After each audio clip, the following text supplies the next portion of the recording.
महाराष्ट्र सरकार में एकनाथ शिंदे की मुश्किलें कम होने का नाम नहीं ले रही है। जहां एक तरफ उद्धव ठाकरे और शरद पवार दोनों देवेंद्र फडणवीस की तारीफ करते हुए नजर आ रहे हैं, तो वहीं दूसरी तरफ शिंदे को सत्ता में दरकिनार करने की खबरें भी आने लगी हैं। अब नई जानकारी ये सामने आई है कि देवेंद्र फडणवीस ने एक और तरीके से शिंदे के ऊपर शिकंजा कसने का काम किया है। फडणवीस ने आदेश दिया है कि अब शिंदे के विभाग को किसी भी काम के लिए पैसे आवंटित करने से पहले सीएम की परमिशन लेनी होगी, जिसके बाद एक बार फिर से ये सवाल उठने लगा है कि क्या महाराष्ट्र की सत्ता के समीकरण जल्द ही बदलने वाले हैं।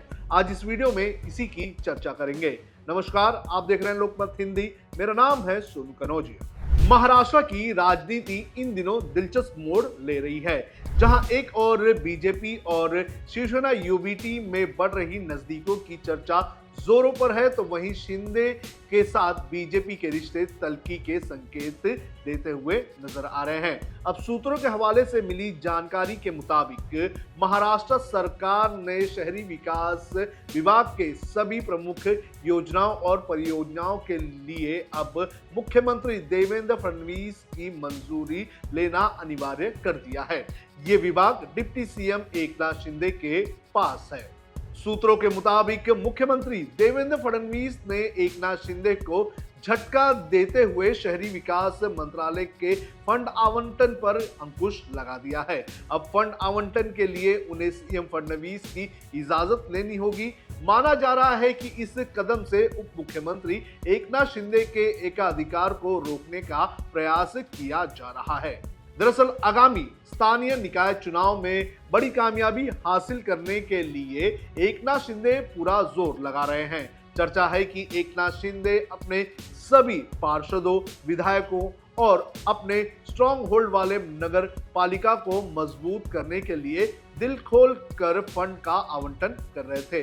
वहीं कुछ बीजेपी के विधायकों ने इसकी शिकायत की थी और उन्हें जनहित कार्यों के लिए पर्याप्त फंड नहीं मिल रहा है, ऐसा आरोप लगाया था। और इसी शिकायत के आधार पर शहरी विकास विभाग द्वारा विभिन्न योजनाओं के तहत होने वाली वित्तीय अनियमितताओं एवं भेदभाव को रोकने के लिए ये बड़ा फैसला लिया गया है, ऐसा बताया जा रहा है।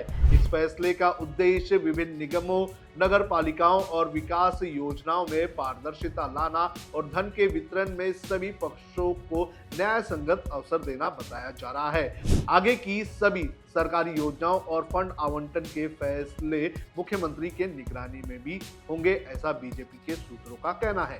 बीजेपी के सूत्रों ने यह भी कहा है कि यह फैसला तीनों प्रमुख पार्टी के नेताओं ने सहमति से लिया है, लेकिन ये कितना सहमति से लिया है, जिस तरह से लिया गया है, ये अपने आप में कई सारे सवाल खड़े कर रहा है। अब बात करते हैं उद्धव ठाकरे और शरद पवार और देवेंद्र फडणवीस की बढ़ती नजदीकियों की। जहां एक तरफ एकनाथ शिंदे के सत्ता में रहते हुए पर काटे जाने की खबरें सामने आ रही है, तो वहीं दूसरी तरफ उद्धव ठाकरे और शरद पवार की देवेंद्र फडणवीस से नजदीकियां बढ़ने की खबरें भी आने लगी हैं। 22 तारीख को देवेंद्र फडणवीस का जन्मदिन था और उस मौके पर शरद पवार ने उनकी जमकर तारीफ की थी। हालांकि उसी दिन उप मुख्यमंत्री अजीत पवार का भी जन्मदिन था। पवार ने कहा कि देवेंद्र इतनी मेहनत करते हैं पर थकते क्यों नहीं है। पवार ने आगे भी ये कहा था कि देवेंद्र के काम की गति बहुत तेज है, उनकी मेहनत को देखकर मेरे मन में सवाल उत्पन्न होता है कि आखिर वो थकते क्यों नहीं है। दरअसल फडणवीस के जन्मदिन के अवसर पर एक कॉफी टेबल बुक का प्रकाशन किया गया था और उसी दौरान पवार ने ये सारी बातें कही थी। पवार ने फडणवीस को एक दूरदर्शी नेता बताया था और कहा था कि उनके साथ मेरे व्यक्तिगत संबंध अच्छे हैं। पवार ने जोर देकर कहा कि उनकी और फडणवीस की कार्यशैली के बीच एक अद्भुत तालमेल है और इसी बात से कोई इनकार नहीं कर सकता है। पवार ने फडणवीस के काम के प्रति समर्पण को स्वीकार करते हुए कहा कि वे प्रतिदिन 18 से 19 घंटे काम करते हैं। शरद पवार ने एक इंटरव्यू में भी ये कहा कि दो विपरीत विचारधाराओं के लोग एक साथ काम कर सकते हैं और ये मैंने और फडणवीस ने अपनी कार्यशैली में दिखाया है। फडणवीस के बारे में पवार ने कहा कि वे हमेशा काम में लगे रहते हैं, चाहे वो सरकारी योजनाएं हो या राजनीतिक मुद्दे। उनके पास हमेशा कोई ना कोई नया काम होता है जिससे वे लगातार लोगों से जुड़े रहते हैं।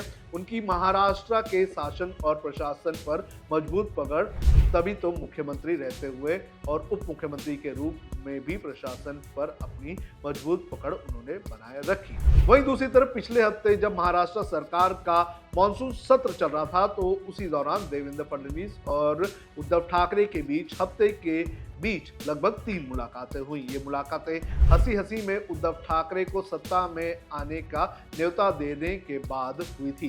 इसके अलावा दोनों नेताओं के बीच एक बैठक तो करीब 20 मिनट तक चली थी और इसके बाद आदित्य ठाकरे ने भी देवेंद्र फडणवीस की तारीफ की थी। तो इस तरह से महाराष्ट्र की राजनीति में ये सारी हलचलें हो रही है और इन सारी हलचलों को देखकर आपको क्या लगता है कि क्या सत्ता के समीकरण बदलने वाले हैं और क्या एकनाथ शिंदे को साइडलाइन करने का पूरा प्लान बन चुका है? आप हमें कमेंट करके जरूर बताएं।